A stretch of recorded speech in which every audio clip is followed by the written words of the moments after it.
پھر اس نے کہا اے محمد، جو مال اللہ کا آپ کے پاس ہے اس میں سے کچھ مجھے بھی دینے کا حکم دیجیے۔ نبی کریم صلی اللہ علیہ وسلم نے اس کی طرف دیکھا، آپ مسکرائے اور اس کا کچھ مال دینے کا حکم صادر فرما دیا۔ یعنی اس بدو نے اتنی زور سے آپ سے وسلم کی چادر کھینچی کہ آپ کی گردن مبارک پر نشان پڑ گیا۔ اس کے باوجود اس کو ڈانٹنے کی بجائے، اس پر سختی کرنے کی بجائے، اس کو غصے سے دیکھنے کی بجائے اس کی طرف مسکرا کر دیکھا اور اس کی حاجت کو بھی پورا کروا دیا۔ تو اللہ تعالیٰ کیا فرما رہے ہیں کہ یہ جو آپ نرم دل ہیں یہ اللہ کی رحمت کے باعث ہیں، اور اگر آپ بد زبان اور سخت دل ہوتے تو یہ سب آپ کے پاس سے چھٹ جاتے۔ تو جو انسان بد اخلاق ہوتا ہے، سخت دل ہوتا ہے، تو پھر لوگ اس سے دور ہو جاتے ہیں۔ اس کی بد اخلاقی کی وجہ سے، اس کے اخلاق کی وجہ سے لوگ اس سے دور ہو جاتے ہیں، اور جو اچھے اخلاق کا مالک ہوتا ہے، نرم دل ہوتا ہے، لوگ اس کی طرف کھنچتے چلے جاتے ہیں۔ تو میں اور آپ بھی سوچیں کہ ہم دونوں میں سے کون سے ہیں؟ کیا میرا اخلاق اتنا اچھا ہے کہ لوگ خود ہی سے میری طرف کھینچے چلے آتے ہوں، یا میرا اخلاق اتنا برا ہو کہ لوگ مجھ سے بھاگتے ہوں؟ پھر آگے اللہ رب العزت فرمانا ہے سو آپ ان سے درگزر کریں اور ان کے لیے استغفار کریں۔ یعنی کن سے؟ صحابہ سے درگزر کریں۔ کوئی چھوٹی موٹی غلطی ہو گئی تو کیا کریں؟ درگزر کریں اور ان کے لیے اللہ رب العزت سے استغفار کریں، خود بھی معاف کر دیں اور اللہ سے بھی ان کے لیے معافی طلب کریں۔ یہی اچھے داعی کی کوالٹی ہوتی ہے کہ وہ چھوٹی چھوٹی باتوں کو لے کر اپنے ساتھیوں کے درمیان ایشو نہیں کھڑا کر دیتا، بلکہ وہ ان کی چھوٹی چھوٹی چیزوں سے کیا کر دیتا ہے؟ درگزر کرتا ہے، اور اللہ رب العزت سے بھی ان کے لیے خود بھی معاف کر دیتا ہے، اور اللہ رب العزت سے بھی ان کے لیے کیا کرتا ہے؟ معافی طلب کرتا ہے۔ تو اللہ تعالیٰ یہی حکم دے رہے ہیں سو آپ ان سے درگزر کریں اور ان کے لیے استغفار کریں، اور کام کا مشورہ ان سے کیا کریں۔ یعنی جب بھی کسی کام کا ارادہ کریں تو اپنے ساتھیوں سے بھی مشورہ کیا کریں۔ تو جو اللہ رب العزت نے حکم دیا، آپ صلی اللہ علیہ وسلم کے اندر یہ ساری کوالٹیز تھی۔ آپ صلی اللہ علیہ وسلم درگزر بھی فرماتے تھے، نرم دل بھی تھے، اور صحابہ سے مشورہ کرنے والے بھی تھے۔ حدیث میں آتا ہے، سیدنا ابو ہریرہ رضی اللہ عنہ بیان کرتے ہیں کہ میں نے کبھی کسی کو رسول صلی اللہ علیہ وسلم سے زیادہ اپنے ساتھیوں سے مشورہ کرنے والا نہیں دیکھا۔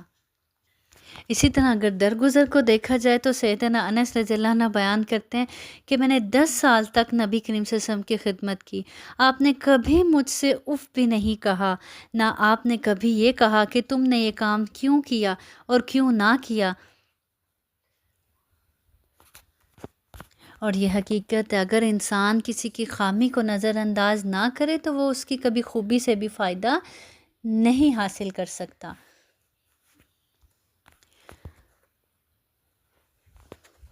اور پھر اللہ تعالیٰ فرما رہے ہیں پھر جب آپ کا پختہ ارادہ ہو جائے، یعنی کام کا آپس میں مشورہ کر لیں اور اس مشورے سے کسی ایک فیصلے پر سب متحد ہو جائیں، پھر کیا کریں؟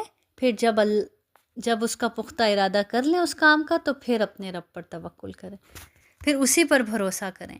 بے شک اللہ توکل کرنے والوں سے محبت رکھتا ہے۔ فیصلہ کر کے پھر ڈاواں ڈول نہیں ہونا چاہیے، پھر شک کا شکار نہیں رہنا چاہیے۔ بس جب فیصلہ کر لیں اللہ سے مدد مانگیں اور پھر اسی پر بھروسہ کریں۔ اور اللہ اپنے ان بندوں سے محبت کرتا ہے جو اپنے رب پر بھروسہ کرتے ہیں۔ حدیث میں آتا ہے، سیدنا عبداللہ بن عباس رضی اللہ عنہما بیان کرتے ہیں کہ نبی کریم صلی اللہ علیہ وسلم نے فرمایا، میری امت کے لوگوں میں سے 70,000 آدمی بغیر حساب کے جنت میں داخل ہو جائیں گے۔ پھر فرمایا یہ وہ لوگ ہوں گے جو نہ دم کرواتے ہیں، نہ بدشگونی لیتے ہیں، نہ داغ لگواتے ہیں، بلکہ صرف اپنے رب پر بھروسہ کرتے ہیں۔ تو جنت میں بے حساب جانا چاہتے ہیں تو کس پر بھروسہ کرنا ہے؟ ہر معاملے میں اپنے رب پر توکل، بھروسہ پختہ ہونا چاہیے۔ پھر آگے اللہ رب العزت فرماتے ہیں، ان ینصرکم اللہ فلا غالب لکم وان یخذلکم فمن ذا الذی ینصرکم من بعدہ وعلی اللہ فلیتوکل المؤمنون۔ اگر اللہ تعالیٰ تمہاری مدد کرے تو تم پر کوئی غالب نہیں آ سکتا، اور اگر وہ تمہیں چھوڑ دے تو اس کے بعد کون ہے جو تمہاری مدد کرے؟ ایمان والوں کو اللہ تعالیٰ ہی پر بھروسہ رکھنا چاہیے۔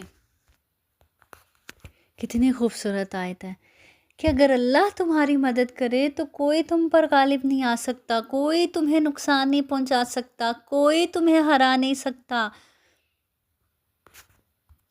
اور اگر تمہارا رب تمہیں چھوڑ دے تو اس کے بعد کون ہے جو تمہاری مدد کرے گا؟ کون ہے جو تمہارا ساتھ دے گا؟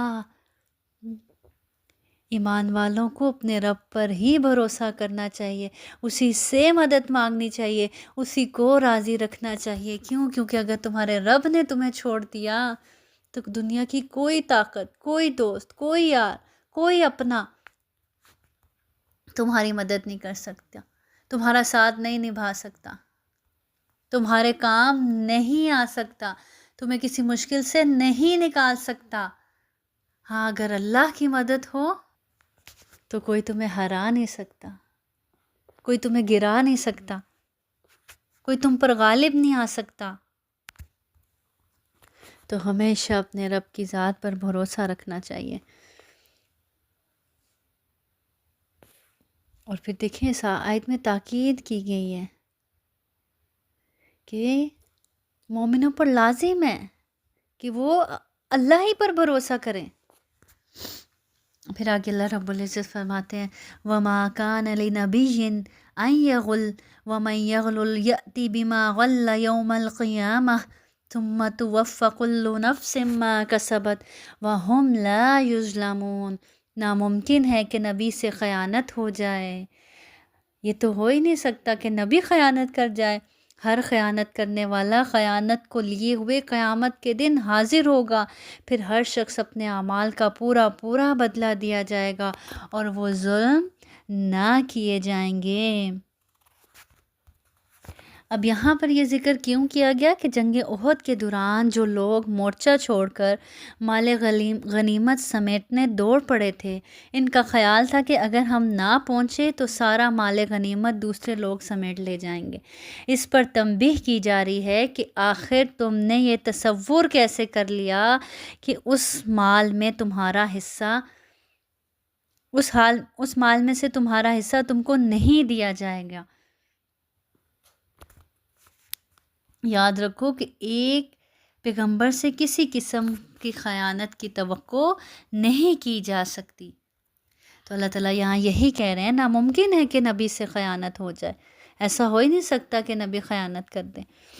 افامن ارتبع رضوان اللہ کمن باء بسخط من اللہ ومأواہ جہنم وبئس المصیر۔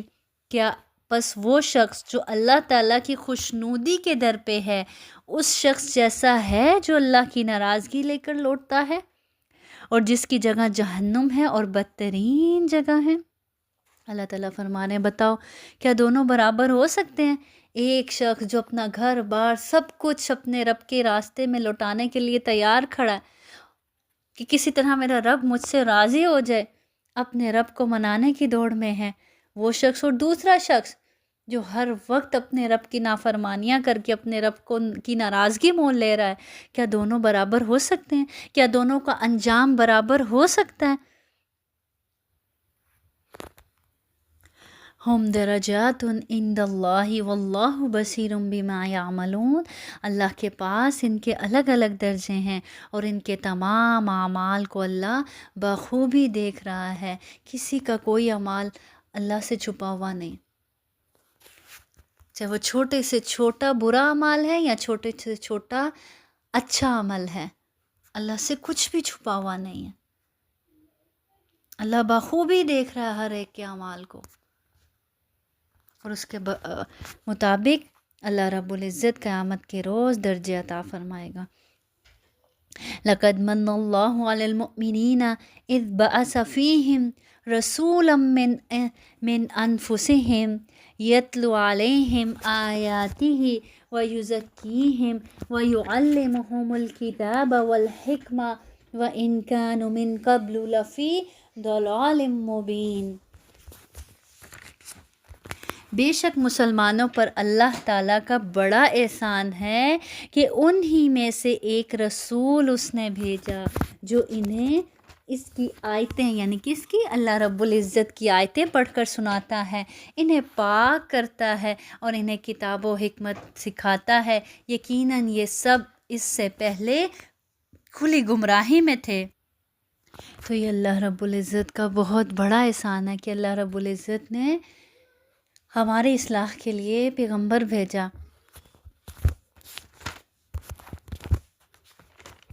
جو اللہ کی آیتیں پڑھ کر سناتا ہے، انہیں پاک کرتا ہے، انہیں کتاب و حکمت کی تعلیم دیتا ہے۔ ان 4 چیزوں کا ملنا اللہ رب العزت کا بڑا احسان ہے ہمارے لیے، اور یہ خوبصورت نصاب دین کی تعلیم حاصل کرنے کا۔ اگر آج بھی کوئی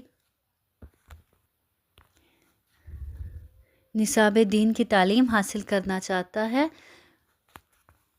تو یہ سب سے بہترین طریقہ ہے کہ قرآن کے ذریعے اصلاح کی جائے، اللہ کی آیات کے ذریعے تزکیہ کیا جائے۔ تزکیہ کیا ہوتا ہے کہ اندر کی گندگی کو نکال کر اندر اچھائی ڈالنا، دل سے گندگی کو صاف کرنا اور ادھر اچھائی بھرنا، اور پھر قرآن اور حدیث سکھانا۔ اور گمراہی کو کوئی چیز دور کر سکتی ہے تو یہی نصاب، یہی طریقہ۔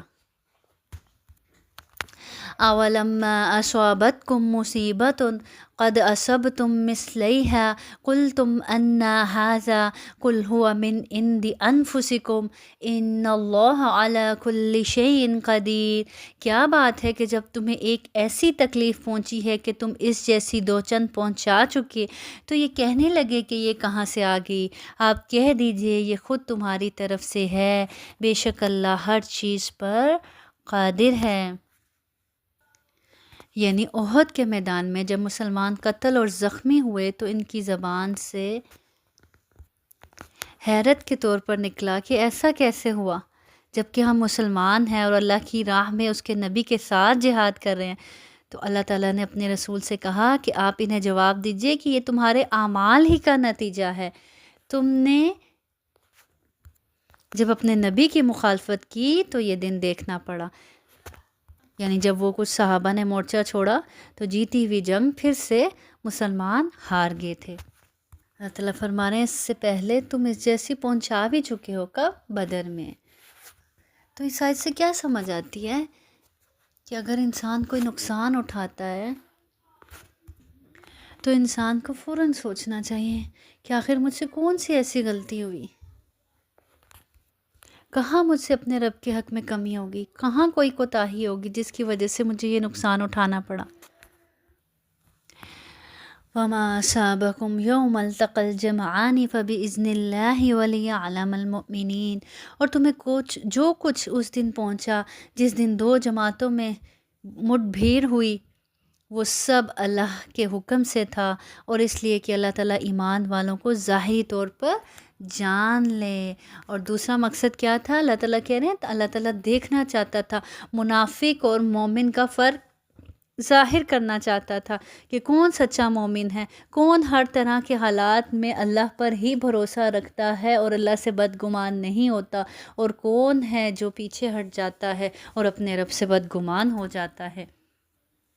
وَلِيَعْلَمَ الَّذِينَ نَافَقُوا وَقِيلَ لَهُمْ تَعَالُوا قَاتِلُوا فِي سَبِيلِ اللَّهِ أَوِ ادْفَعُوا قَالُوا لَوْ نَعْلَمُ قِتَالًا لَاتَّبَعْنَاكُمْ هُمْ لِلْكُفْرِ يَوْمَئِذٍ أَقْرَبُ مِنْهُمْ لِلْإِيمَانِ يَقُولُونَ بِأَفْوَاهِهِمْ مَا لَيْسَ فِي قُلُوبِهِمْ وَاللَّهُ أَعْلَمُ بِمَا يَكْتُمُونَ۔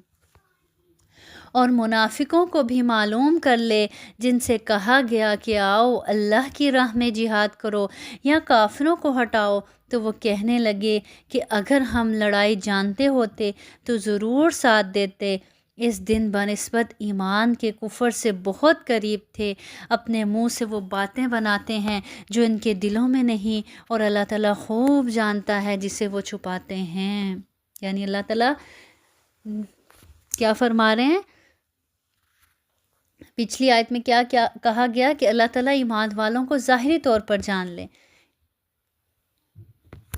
یعنی جو اس دن ہوا، جو آزمائش آئی، اللہ تعالیٰ کہہ رہے ہیں اس کے ذریعے سے اللہ تعالیٰ جاننا چاہتا تھا ایمان والوں کو بھی اور منافقوں کو بھی۔ ان منافقوں کو جن سے کہا گیا کہ اللہ کی راہ میں جہاد کرو یا کافروں کو دور کرو، تو کہنے لگے اگر ہم لڑائی جانتے ہوتے تو ضرور ساتھ دیتے، ہم جانتے ہی نہیں لڑائی۔ اللہ تعالیٰ کہہ رہے ہیں اس دن بنسبت ایمان کے کفر سے بہت قریب تھے یہ لوگ، اپنے منہ سے وہ باتیں بناتے ہیں جو ان کے دلوں میں نہیں ہیں، یعنی منہ سے تو بڑی بڑی باتیں کرتے ہیں لیکن دل ساتھ نہیں ہے۔ اگر دل ساتھ ہوتے تو کبھی بھی ایسی باتیں نہ کرتے اور فوراً اٹھ کھڑے ہوتے، اور اللہ خوب جانتا ہے جو وہ دلوں میں نفاق چھپائے ہوئے ہیں۔ الذين قالوا لإخوانهم وقعدوا لو أطاعونا ما قتلوا قل فادرعوا عن أنفسكم الموت إن كنتم صادقين۔ یہ وہ لوگ ہیں جو خود بھی بیٹھے رہے اور اپنے بھائیوں کی بابت کہا کہ اگر وہ بھی ہماری بات مان لیتے تو قتل نہ کیے جاتے۔ کہہ دیجئے کہ اگر تم سچے ہو تو اپنی جانوں سے موت کو ہٹا کر دکھاؤ۔ یہ منافقین کے اس قول کا رد ہے کہ اگر وہ ہماری بات مان لیتے تو قتل نہ کیے جاتے۔ اللہ تعالیٰ نے فرمایا اگر تم سچے ہو تو اپنے آپ سے موت کو ہٹا کر دکھاؤ۔ مطلب یہ ہے کہ تقدیر کا فیصلہ تو اٹل ہے، جب موت آنی ہے وہ تو آ کر ہی رہنی ہے، چاہے تم کہیں بھی ہو، اور جس جگہ آنی ہے وہ موت تمہیں وہاں کھینچ لائے گی۔ وہاں جس جگہ آنی ہے اس جگہ جس طریقے سے آنی ہے اس طریقے سے تمہیں اس جگہ پر آ کر ہی رہے گی۔ اس لیے جہاد اور اللہ کی راہ میں لڑنے سے گریز و فرار یہ کسی کو موت سے نہیں بچا سکتا۔ وَلَا تَحْسَبَنَّ الَّذِينَ قُتِلُوا فِي سَبِيلِ اللَّهِ أَمْوَاتًا بَلْ أَحْيَاءٌ عِندَ رَبِّهِمْ يُرْزَقُونَ۔ اور جو لوگ اللہ کی راہ میں مارے جائیں یعنی شہید کیے گئے، ان کو ہرگز مردہ نہ سمجھیں، بلکہ وہ زندہ ہیں، اپنے رب کے پاس روزیاں دیے جاتے ہیں۔ اور شہداء کی یہ زندگی حقیقی ہے، قبروں میں ان کی روحیں لوٹا دی جاتی ہیں اور وہاں اللہ کی نعمتوں سے لطف اندوز ہوتے ہیں۔ بعض کہتے ہیں کہ جنت کے پھلوں کی خوشبوئیں انہیں آتی ہیں، لیکن حدیث سے ایک تیسری شکل معلوم ہوتی ہے، وہ یہ کہ ان کی روحیں سبز پرندوں کے جوف یا سینوں میں داخل کر دی جاتی ہیں اور وہ جنت میں کھاتی پھرتی اور اس کی نعمتوں سے فائدہ اٹھاتی ہیں۔ سبحان اللہ۔ اللہ تعالیٰ فرماتے ہیں آگے فرحین بما آتاہم اللہ من فضل ویستبشرون بالذین لم یلحقوا بہم من خلفہم الا خوف علیہم ولا ہم یحزنون۔ اللہ تعالیٰ نے اپنا فضل جو انہیں دے رکھا ہے اس سے بہت خوش ہیں اور خوشیاں منا رہے ہیں ان لوگوں کی بابت جو اب تک ان سے نہیں ملے، ان کے پیچھے ہیں، اس پر کہ انہیں نہ کوئی خوف ہے اور نہ وہ غمگین ہوں گے۔ یعنی وہ اہل اسلام جو ان کے پیچھے دنیا میں زندہ ہیں یا ابھی جہاد میں مصروف ہیں، ان کی بابت خوش ہوئیں اور خواہش کرتے ہیں کہ کاش کہ وہ بھی شہادت سے ہمکنار ہو کر یہاں ہم جیسی پرلطف زندگی حاصل کریں۔ اب شہدائے احد نے اللہ تعالیٰ کی بارگاہ میں عرض کیا کہ ہمارے وہ مسلمان بھائی جو دنیا میں زندہ ہیں، انہیں ہمارے حالات اور پرمسرت زندگی سے کوئی مطلع کرنے والا ہے تاکہ وہ جنگ و جہاد سے اعراض نہ کریں۔ اللہ تعالیٰ نے فرمایا میں تمہاری یہ بات ان تک پہنچا دیتا ہوں۔ اسی سلسلے میں اللہ تعالیٰ نے یہ آیات نازل فرمائیں۔ پھر آگے اللہ تعالیٰ فرماتے ہیں یستبشرون بنعمت من اللہ وفضل وان اللہ لا یضیع اجر المؤمنین، وہ خوش ہوتے ہیں اللہ کی نعمت اور فضل سے، اور اس سے بھی کہ اللہ تعالیٰ ایمان والوں کے اجر کو برباد نہیں کرتا۔ حدیث میں آتا ہے کوئی مرنے والی جان جس کو اللہ کے ہاں اچھا مقام حاصل ہے دنیا میں لوٹنا پسند نہیں کرتی، البتہ شہید دنیا میں دوبارہ آنا پسند کرتا ہے تاکہ وہ دوبارہ اللہ کی راہ میں قتل کیا جائے۔ یہ آرزو وہ اس لیے کرتا ہے کہ شہادت کی فضیلت کا وہ مشاہدہ کر چکا ہوتا ہے۔ حدیث میں آتا ہے حضرت جابر رضی اللہ عنہ کہتے ہیں کہ مجھ سے رسول صلی اللہ علیہ وسلم نے فرمایا تجھے معلوم ہے کہ اللہ نے تیرے باپ کو زندہ کیا اور اس سے کہا کہ مجھ سے اپنی کسی آرزو کا اظہار کر تاکہ میں اس کو پورا کر دوں۔ تیرے باپ نے جواب دیا کہ میری تو صرف یہی آرزو ہے کہ مجھے دوبارہ دنیا میں بھیج دیا جائے تاکہ دوبارہ تیری راہ میں مارا جاؤں۔ اللہ تعالیٰ فرمائے گا یہ تو ممکن نہیں ہے، اس لیے کہ میرا فیصلہ ہے کہ یہاں آنے کے بعد کوئی دنیا میں واپس نہیں جا سکتا۔ تو شہادت نوش کرنے والا دوبارہ ایسی تمنا کیوں کرتا ہے؟ کیونکہ جو اس کو پروٹوکول، جو اس کو اعزاز ملتا ہے، جو اس کو لطف ملتا ہے شہادت کے وقت، اور جو وہ اللہ کی آگے رحمتیں برستی ہوئی دیکھتا ہے، تو اس لیے وہ دوبارہ تمنا کرتا ہے کہ وہ لطف بار بار اٹھائے، اللہ کے راستے میں جان دینے کا لطف بار بار حاصل کرے۔ اس لیے وہ تمنا کرتا ہے پھر سے دنیا میں جائے، پھر سے شہید ہو، پھر سے اللہ کے پاس لوٹے۔ تو اللہ کے راستے میں جان دینے کا مزہ ہی الگ ہے۔ اللہ رب العزت ہمیں بھی شہادت کی موت عطا فرمائے، آمین۔ تو آج کے لیسن سے ہم نے کیا سیکھا کہ اپنے اندر نرمی پیدا کرنی ہے، اچھا اخلاق اپنانا ہے، لوگوں سے درگزر کرنا ہے، اور اپنے کاموں میں اپنے ساتھیوں سے مشورہ کرنا ہے، اور اپنے رب پر ہمیشہ بھروسہ کر کے چلنا ہے۔ وآخر دعوانا ان الحمد للہ رب العالمین، سبحان ربک رب العزت عما یصفون وسلام علی المرسلین والحمد للہ رب العالمین، والحمد للہ رب العالمین۔ سبحانک اللہم وبحمدک، اشہد ان لا الہ الا انت، استغفرک واتوب الیک۔ السلام علیکم ورحمۃ اللہ وبرکاتہ۔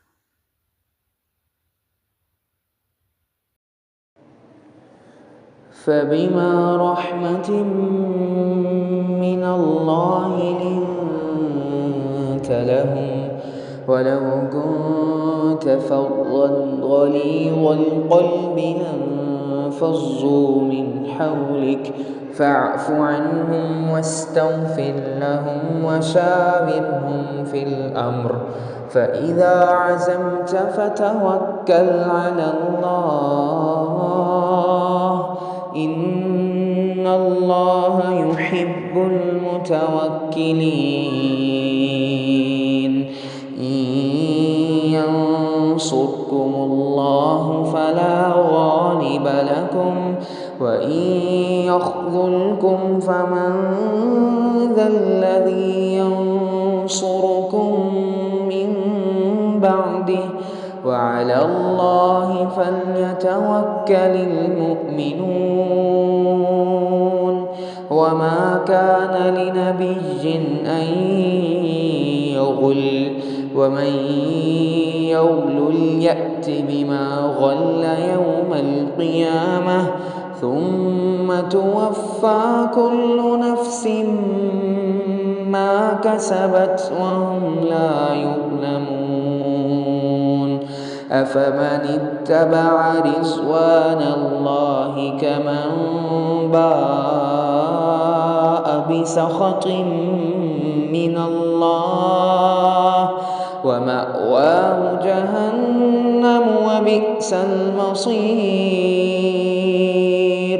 هم درجات عند الله والله بصير بما يعملون لقد من الله على المؤمنين إذ بعث فيهم رسولا من أنفسهم يتلو عليهم آياته ويزكيهم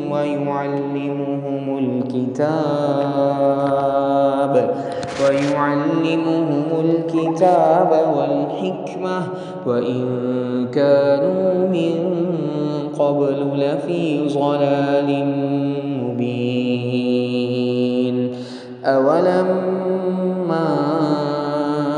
أصابتكم مصيبة قد أصبتم مثليها قلتم أنى هذا قل هو من عند أنفسكم إن الله على كل شيء قدير وما أصابكم يوم التقى الجمعان فبإذن الله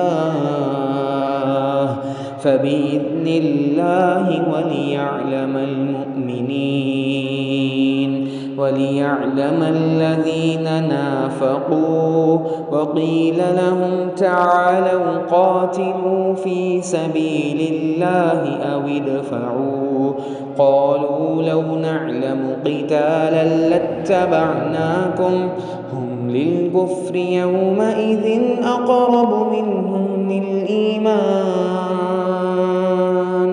يقولون بأفواههم ما ليس في قلوبهم والله أعلم بما يكتمون الذين قالوا لإخوانهم وقعدوا لو أطاعونا ما قتلوا قل فادرءوا عن أنفسكم الموت إن كنتم صادقين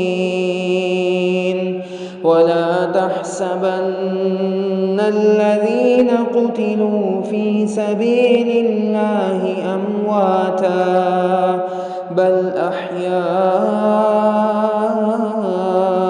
عند ربهم يرزقون فرحين بما آتاهم الله من فضله ويستبشرون بالذين لم يلحقوا بهم من خلفهم ألا خوف عليهم ولا هم يحزنون يستبشرون بنعمة من الله وفضل وأن الله